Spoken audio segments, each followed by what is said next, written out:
Olá, pessoal! Preparados para a nossa última aula da disciplina de Geografia e Análise Ambiental? Mas antes de iniciarmos, vamos bater um papo bem legal. Quais são as suas expectativas em relação ao curso?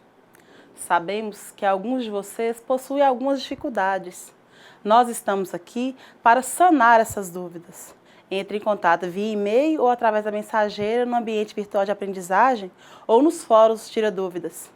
Estamos aqui à disposição de todos, buscando assim um processo de ensino-aprendizagem de qualidade, formando novos técnicos em meio ambiente comprometidos com o desenvolvimento sustentável do nosso planeta. A educação à distância ganhou novos contornos e favoreceu o acesso democrático ao sistema de ensino. E por meio do curso técnico em meio ambiente, estamos trabalhando de mãos dadas para formar agentes críticos e reflexivos no que concerne um ambiente sustentável. Pois bem, mãos às obras. Nesta nossa última aula, iremos compreender os conceitos básicos sobre a categoria paisagem, compreendendo a importância da observação e descrição desta paisagem. Vamos também buscar entender como a ação do homem no recorrer do tempo histórico transforma a paisagem natural em paisagem humanizada. Além desses objetivos, temos como missão identificar os componentes utilizados para a análise da paisagem, tendo por finalidade compreender a relação entre imagens, paisagens e atividades turísticas. Assim, entenderemos também a finalidade da paisagem para as atividades turísticas. Então, pessoal, o que vocês conhecem sobre a categoria geográfica paisagem? Em algumas análises, a paisagem é diretamente definida como aquilo que a visão alcança, ou como um mundo conforme a aparência externa. Portanto, a paisagem costuma ser definida como as formas com que a produção do espaço geográfico revela-se diante dos nossos olhos. Todavia, outras concepções desse modelo são apresentadas a partir da refutação desse conceito. Em muitas abordagens acadêmicas, concebe-se a paisagem não apenas a partir da visão, mas da multissensorialidade, ou seja, a utilização dos demais sentidos, o tato, olfato, paladar e audição. Além disso, a paisagem é muitas vezes reveladora de experiências atreladas a fatores de expressão humana e pessoais, o que dá à paisagem uma dimensão cultural. Agora, peço a vocês que fechem os olhos por alguns segundos e lembrem das principais paisagens observadas no percurso de casa até o polo de estudo presencial. Lembre-se daquela paisagem natural, cultural, humanizada. Essas paisagens fazem lembrar algo familiar?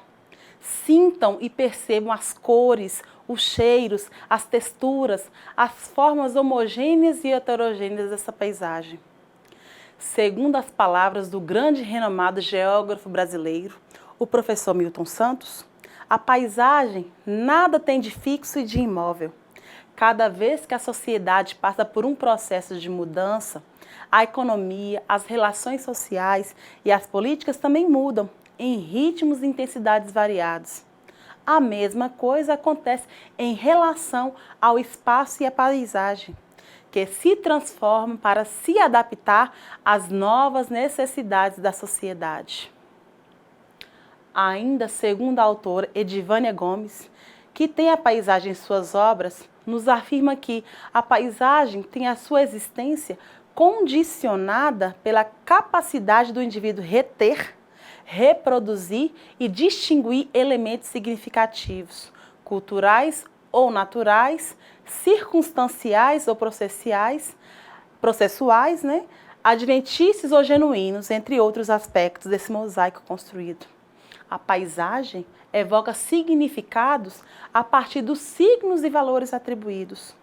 Esses signos assumem amplo espectro de propriedades e escalas numa grade semântica própria.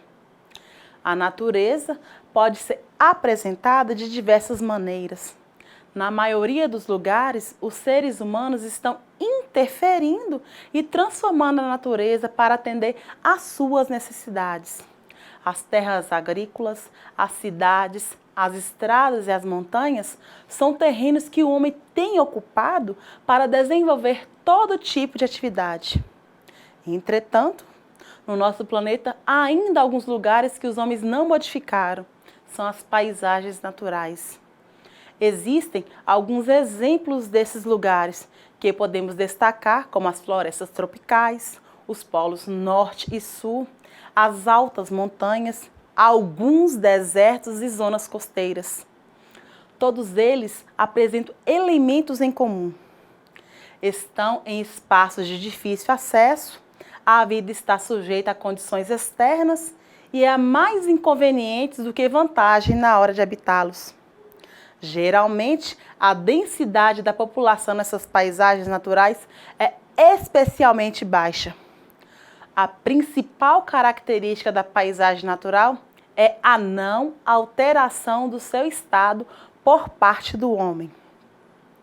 Por este motivo, se chama paisagem natural, já que a sua estrutura foi criada pela interação de elementos climáticos, ecológicos e geológicos. Há imagens que podem ser definidas como seminaturais. É o caso dos parques naturais, os quais são protegidos legalmente e que habitam um conjunto de espécies.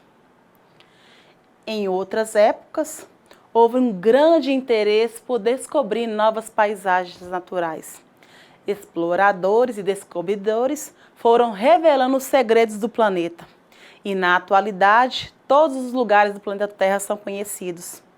Por este motivo, o conceito de paisagem natural é mais uma ideia do que uma realidade. E como ideia, expressa a pureza da natureza, sua dimensão selvagem e genuína. Trata-se de um ideal humano que tenta recuperar o tempo em que a natureza era inóspita e, ao mesmo tempo, exercia um magnetismo potente. Por esta razão, não é estranho encontrar pessoas que buscam lugares que aparentam paisagens naturais, como praias desertas ou florestas afastadas da civilização.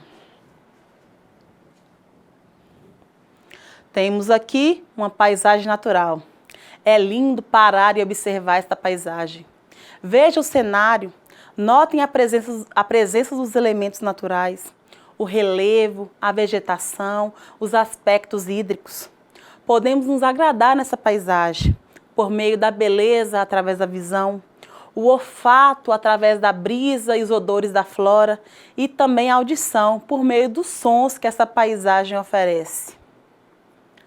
Também existem aquelas paisagens que nos revelam transformações realizadas pelo ser humano, através da exploração e utilização dos recursos naturais. São chamadas de paisagens culturais ou humanizadas.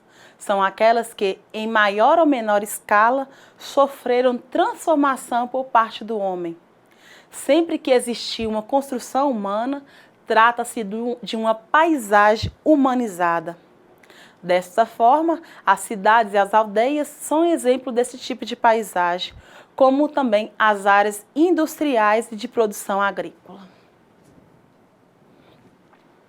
Temos aqui uma paisagem cultural ou humanizada.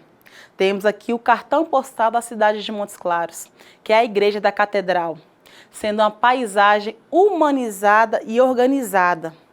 Mas temos também as paisagens desorganizadas, como as construções em morros, nas encostas de rios, gerando assim, esteticamente, paisagens referentes a ocupações desordenadas.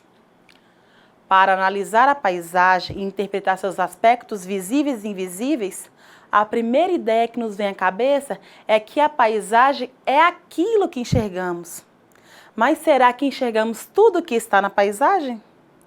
O exercício de observação da paisagem é necessário para que possamos enxergar as diversas características de uma paisagem.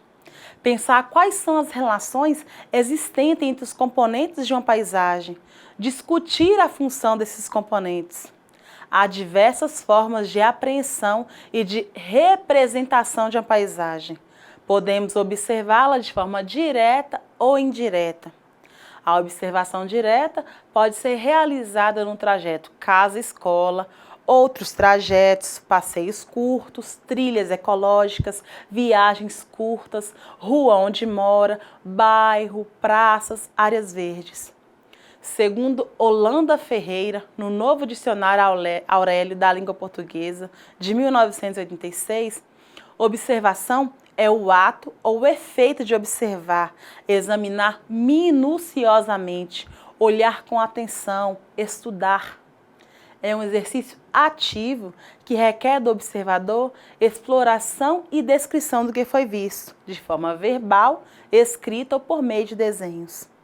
Temos também a observação indireta, que é feita através de uma paisagem no jornal, livro, filme, revista, gibi, em quadros, foto, cartaz e até mesmo no cartão postal.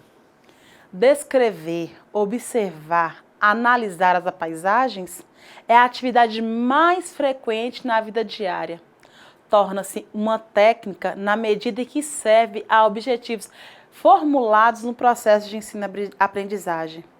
Observar uma paisagem é organizar tudo o que se vê, é distinguir todos os seus elementos e descrevê-los. Na leitura da paisagem, o ponto de partida é a observação. É ela que permite o registro, a descrição dos acontecimentos tal como eles ocorrem. Na descrição, a paisagem é definida como um mundo de cores, superfícies, bordas, formas, como o mundo das coisas úteis e significativas, dos objetos e dos lugares, um mundo mais familiar. É assim que identificamos os elementos da paisagem. O processo de ensino-aprendizagem da paisagem exige, portanto, participação ativa do aluno, tanto no âmbito da escola como no meio externo a ela. Como então realizar isso? A aventura de conhecer uma paisagem pode ser iniciada de várias maneiras e sempre revelará algo especial. Vamos compreender um pouco sobre alguns tipos de paisagem? Temos então paisagem das coisas comuns. Em sua composição, encontra os elementos do cotidiano e todos têm uma importância considerável. Temos também a paisagem como lugar, familiar, cotidiana e por isso é repleta de significados afetivos. Temos também a paisagem como lazer, escolhida para o divertimento, o convívio com os familiares e amigos. A paisagem histórica nos revela e registra ocorrências diversas do passado. A paisagem ecológica está ligada a um dos elementos que ganha importância quando enfocado individualmente. Paisagem como natureza coloca-se em destaque seus elementos físicos. Paisagem como habitat ocupa um território utilizado como morada do homem. Temos também a paisagem como problema, marcada pela existência de erosão, enchentes, poluição, congestionamento, desmatamento, entre outros. Não podemos esquecer da paisagem como riqueza, aquela que atribui-se um valor econômico. E a paisagem estética possui qualidade panorâmica e beleza. Temos também a paisagem com os animais selvagens, onde se exalta a vida. A paisagem do medo, que desperta sentimentos negativos, que é a topofobia. Topo, lugar, fobia, medo. Medo mórbido, portanto, a topofobia é o medo do lugar físico. Temos também a paisagem de infância, vinculada a lembranças e emoções positivas, também chamada de topofilia, que é descrito como sendo o elo afetivo entre pessoa ou lugar ou ambiente físico. A paisagem rural destaca as atividades desenvolvidas pelo homem do campo. Já a paisagem urbana, construída pelo homem. Esses modos de conhecer a paisagem não se esgotam de possibilidades da existência de outros. Trata-se de uma interação entre o homem e a paisagem que não tem limites e resulta da combinação de pontos de vista objetivos e subjetivos que têm lugar no olho da mente. Assim, as imagens que temos sobre as paisagens são infinitas e aprendemos desde criança a perceber cada vez mais com os olhos da mente. Exercício que deve ser utilizado como recurso no processo de ensino-aprendizagem. Na busca por um maior conforto, progresso ou simples vantagem econômica, o ser humano acaba por realocar os recursos naturais, mudando assim as configurações do ambiente que vive.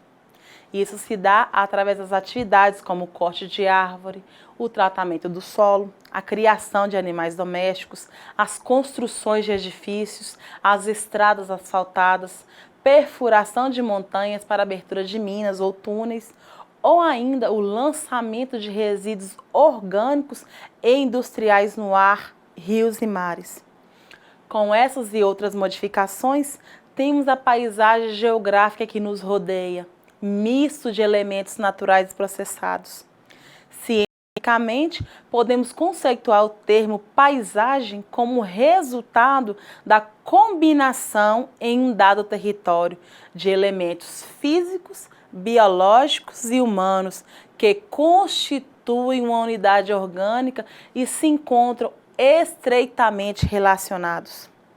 Na antiguidade, a relação entre elementos físicos e humanos da paisagem foi notada pela primeira vez nos tratados de Estrabão e dos geógrafos da Escola de Alexandria. No começo do século XIX, Carl Ritter estabeleceu a inter-relação entre a atividade do homem e o meio natural, o que deu origem à geografia humana. Surge pouco depois a escola alemã, que desenvolveu uma concepção determinista da geografia, pelo qual o meio é responsável pela atividade e cultura humanas. Como contraponto, na França, temos a escola possibilista, representada por Paul Vidal de la Blache, que defende a influência do homem no meio, ao longo da evolução histórica e segundo seus próprios interesses. No fim do século XIX, William Morris Davies define as paisagens morfológicas conforme seus processos de formação, o que leva os geógrafos a desenvolver os conceitos de paisagem natural, humanizada e geográfica global. Hoje, a evolução de tais conceitos nos leva a entender que todos os elementos interagem. O relevo afeta o clima, que influi nas formas de vegetação, cuja maior ou menor densidade favorece ou dificulta a erosão. Esta relação leva a um equilíbrio dinâmico e instável, em constante transformação. Atualmente, quase todas as paisagens da Terra, salvo as polares, os altos cumes das cordilheiras, as matas virgens e o interior dos desertos, apresentam influência humana ou cultural em maior ou menor medida. As paisagens em que a ação do homem não se impôs são predominantemente naturais e de escasso valor econômico. O grau mais alto de transformação da paisagem ocorre na cidade, onde esta é quase absoluta. Já as paisagens rurais são qualificadas pelos usos agrícolas, pecuários e florestais dos territórios, assim como outros fatores de caráter econômico, que são as estradas, ferrovias, minas e indústrias. O homem, ao longo de sua história, foi se adaptando ao ambiente em que vivia, conforme as suas necessidades. Como precisava de água, morava perto dos rios para poder trabalhar com a agricultura, as plantações dos alimentos e manter condições de sobrevivência.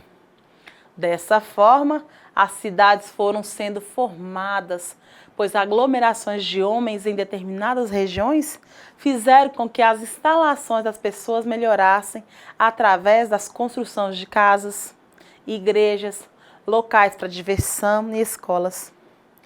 Para que isso fosse possível, o homem teve que modificar o ambiente natural. Dessa forma, parte da natureza foi destruída para abrir espaços para as construções. Através dessas construções, foram se formando as diferentes regiões, os países, os estados e as cidades, e sempre prejudicando e destruindo a paisagem natural. Por mais que o homem tentasse preservá-la, podemos considerar como recursos naturais o solo, a água, os seres vivos, o ar, a luz e o calor, que compõem para a formação de determinado lugar. O crescimento populacional dos seres humanos contribuiu para que grande quantidade da natureza fosse destruída, e isso acarretou em grandes problemas à vida do planeta. A poluição das cidades tem causado muitos problemas, como a destruição da camada de ozônio, favorecendo o aumento de doenças como câncer e de outras doenças respiratórias. Devido ao efeito estufa, temos um aumento do calor na Terra, provocando a estiagem das chuvas, o que leva à diminuição das águas dos rios. O calor excessivo tem provocado o derretimento das geleiras, aumentando as águas dos mares e oceanos, causando assim grandes catástrofes. As cidades estão tão cheias, tão lotadas, que as favelas vão aumentando. Nesses locais, não há condições dignas de moradia para as pessoas, sem saneamento básico, com esgotos abertos, sem água tratada, causando várias doenças. Portanto, é melhor preservar a paisagem natural do que destruí-la, pois os ambientes modificados têm causado sérios problemas por sua alteração e só prejudicam a qualidade de nossas vidas. A relação do homem com a natureza existe desde os primórdios, mas no início a natureza era algo assustador, onde o homem era exposto às suas intempéries. O homem buscava apenas sobreviver, e isso se tornava difícil, pois sofria com as ações dos animais selvagens, tempestades, mudanças climáticas bruscas. O medo era constante. A floresta, no imaginário das pessoas, além de um lugar perigoso, era onde se escondiam as bruxas, os duendes e monstros. Todo esse cenário contribuía para amedrontar e afugentar o homem. Só a partir do Renascimento, o homem conseguiu quebrar essa barreira e passar a admirar a natureza, criando assim o conceito de paisagem.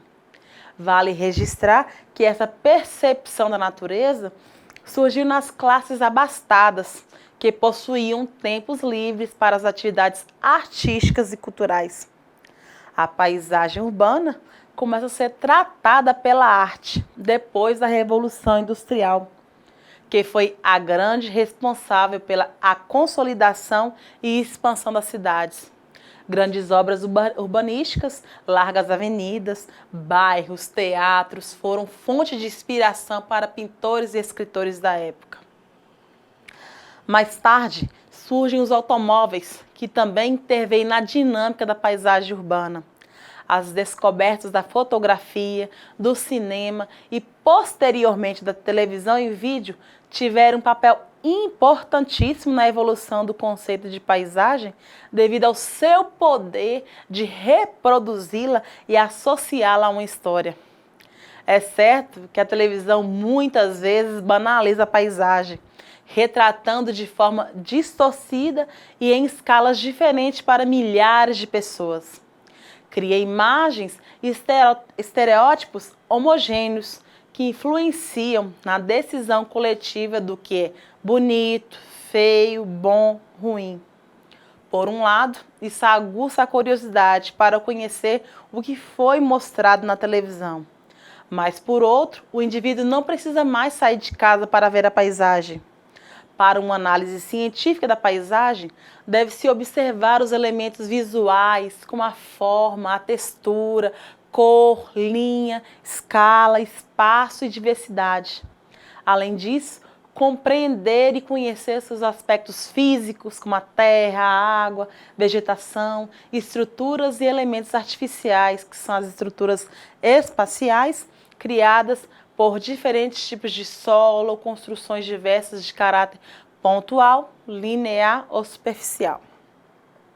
Segundo Pires, 1993, a combinação dos elementos visuais criam composições pelas quais é possível definir qualidades estéticas similares às que geralmente são usadas no mundo artístico, tais como unidade, intensidade, variedade.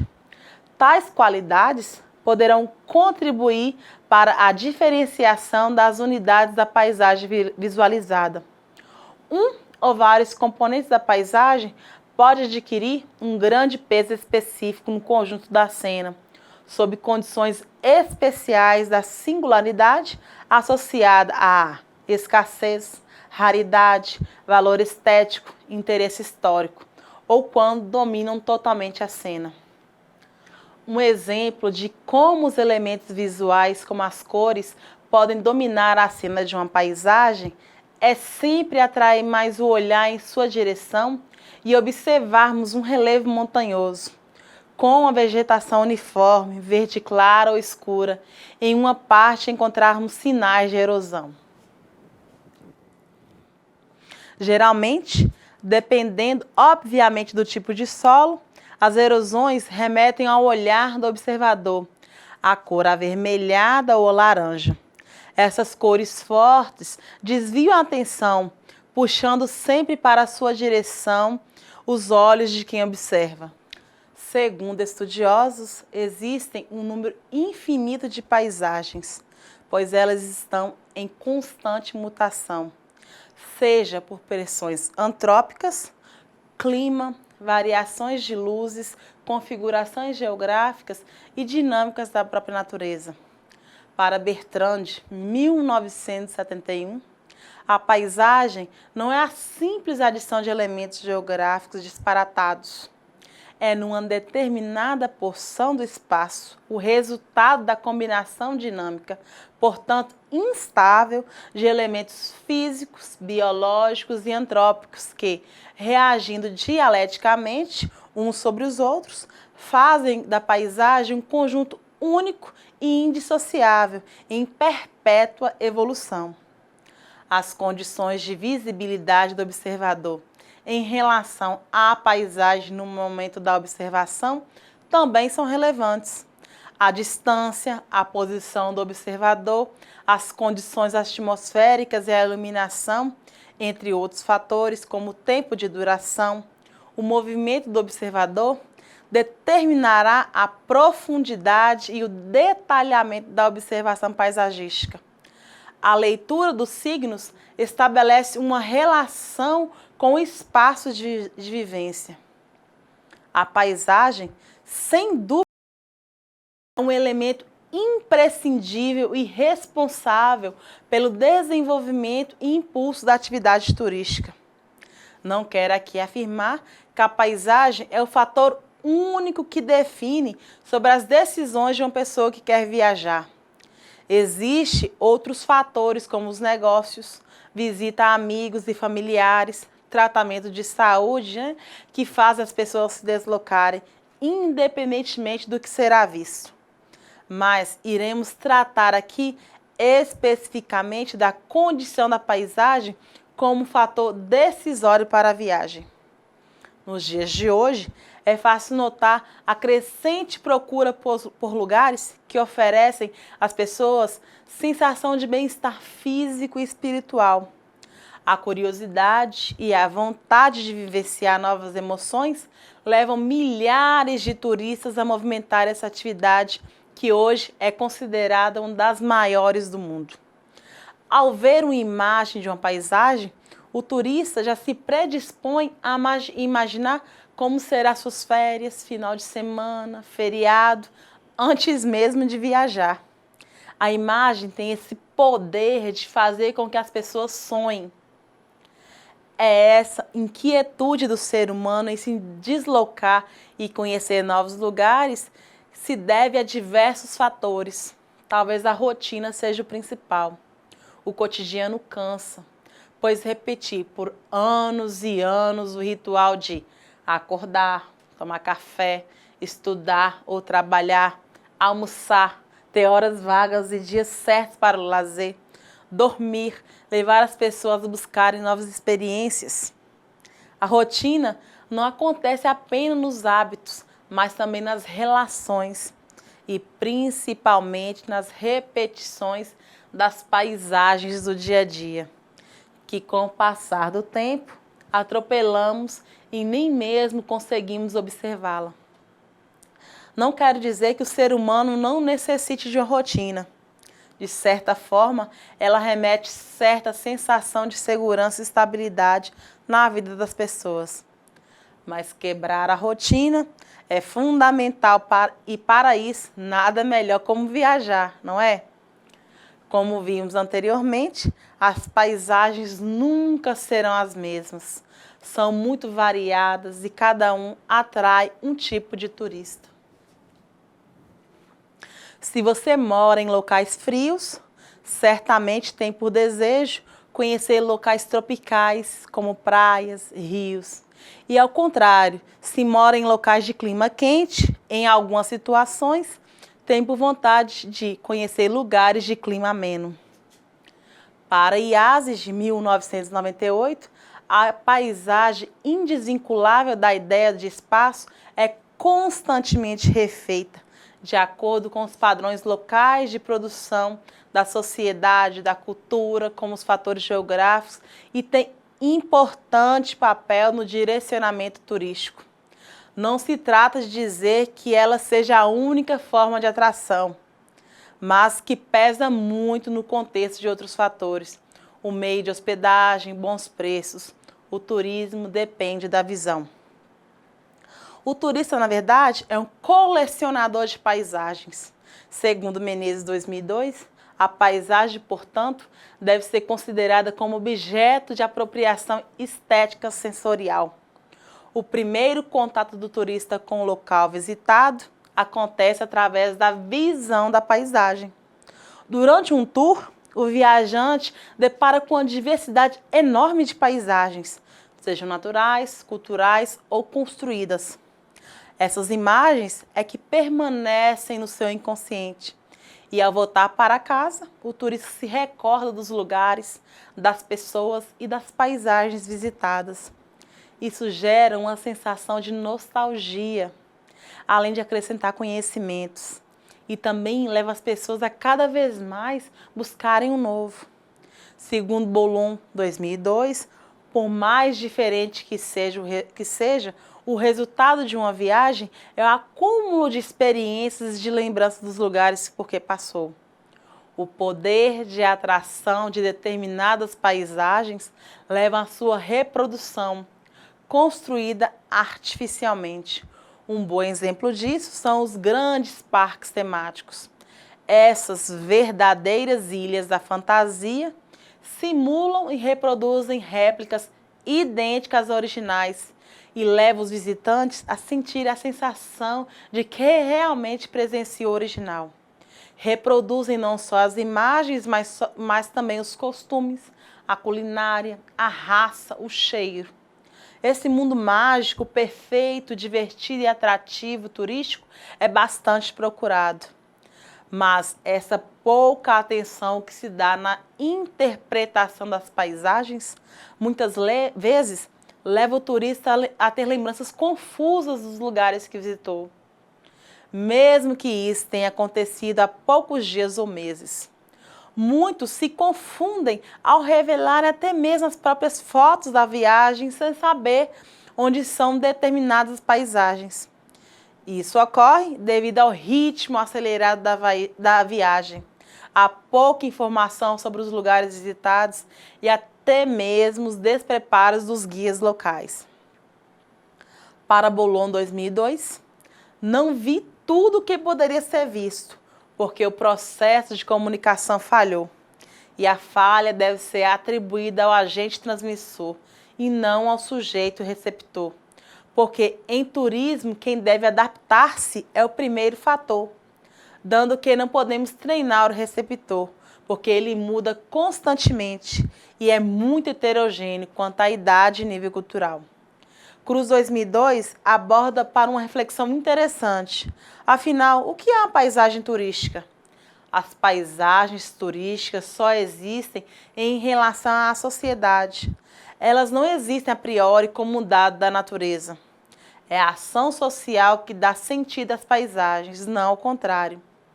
Seguindo esse raciocínio, podemos concluir que toda paisagem turística depende apenas do observador e de como ele interpreta o sentido de cada paisagem.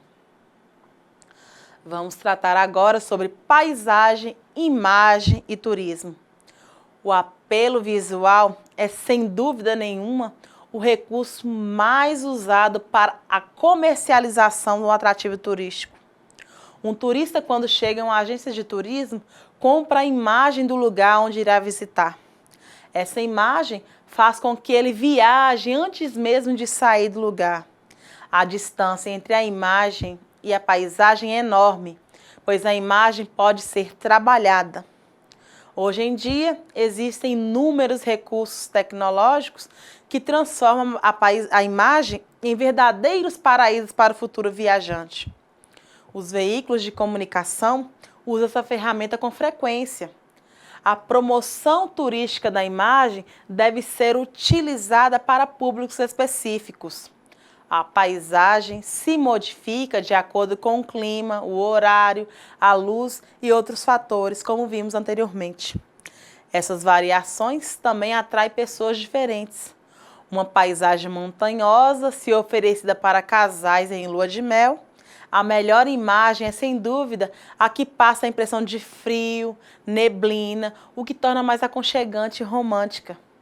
Mas o mesmo local pode ser ofertado para amantes de esportes radicais e cachoeiras.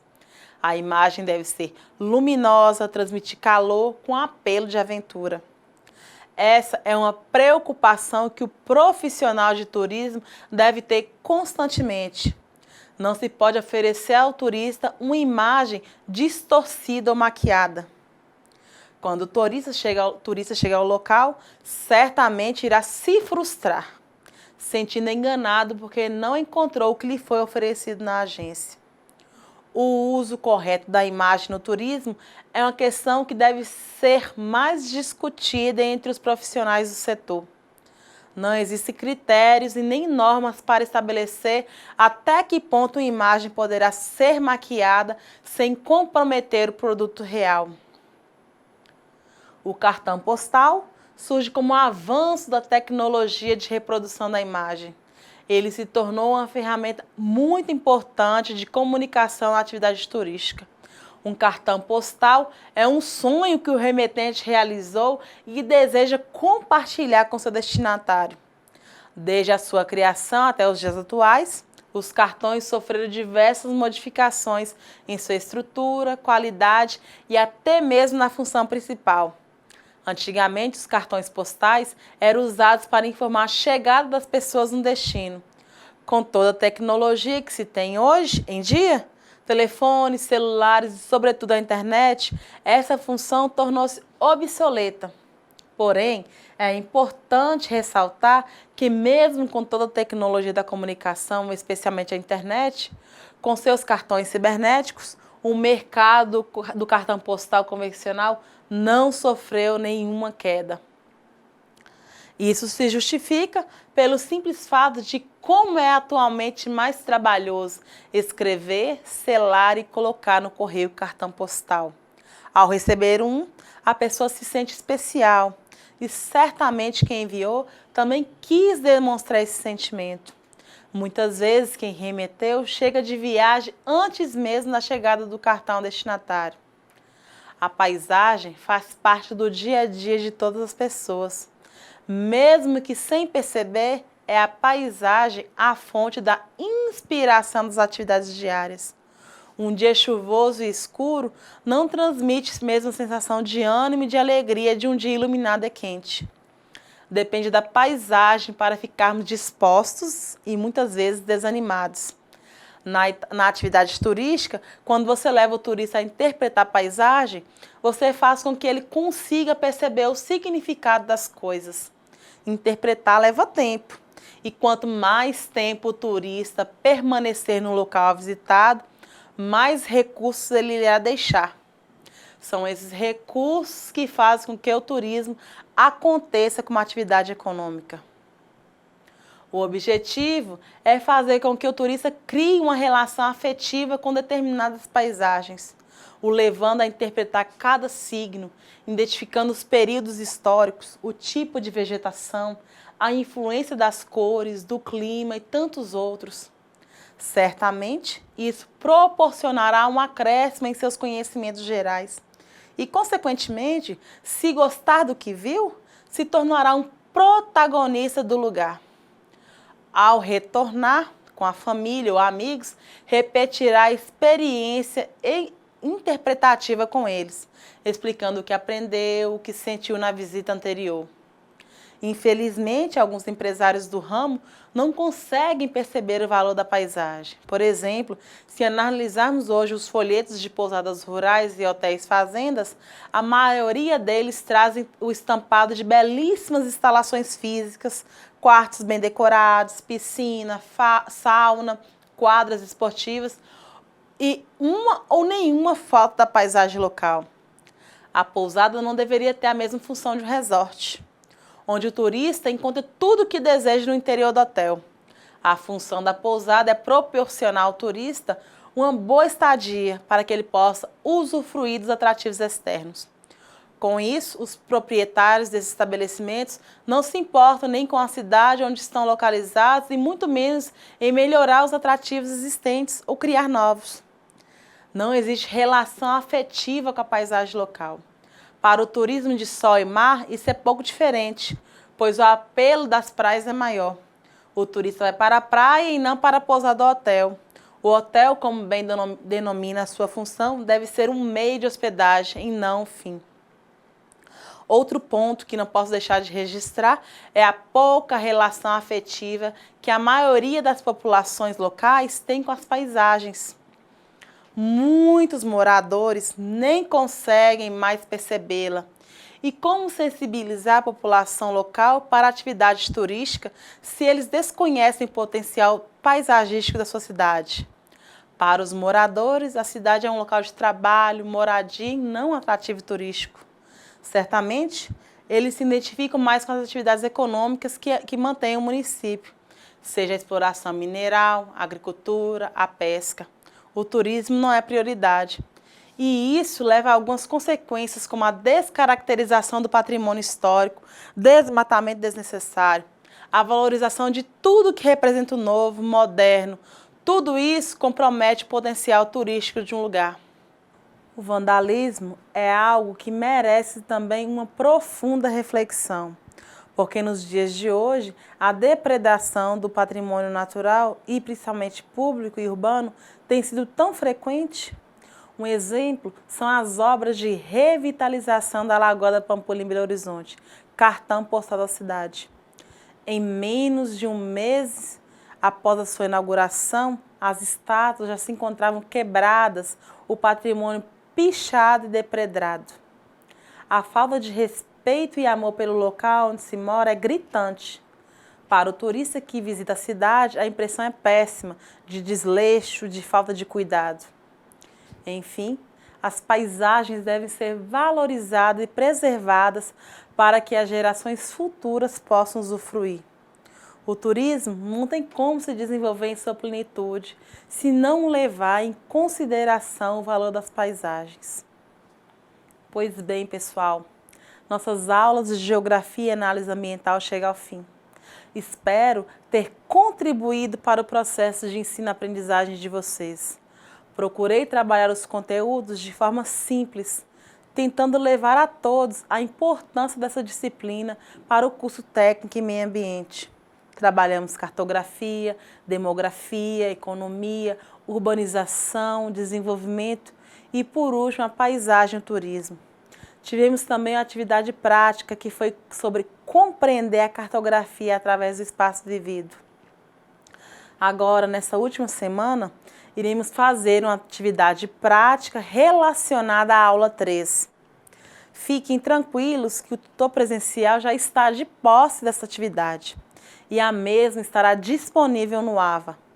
Pois bem, o que iremos trabalhar? Lembrando que o trabalho deve ser feito em dupla.